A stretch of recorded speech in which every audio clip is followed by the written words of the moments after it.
எந்த கலைஞனும் அவளை சிலை வடிப்பான், எந்த புலவனும் அவளை பாட்டில் வைப்பான். அந்த இயற்கையும் அவள் மேல் காதல் கொள்ளும், அவள் நினைவாலே என் காலம் செல்லும்.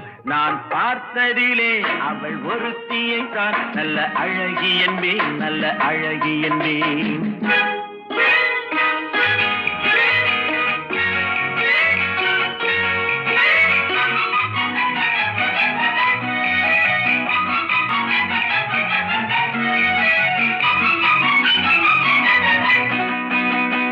இடையோ இல்லை இருந்தால் முல்லை கொடி போல் மெல்ல வளையும், சின்ன குடை போல் விரியும் இமையும் விழியும் பார்த்தால் ஆசை விளையும்.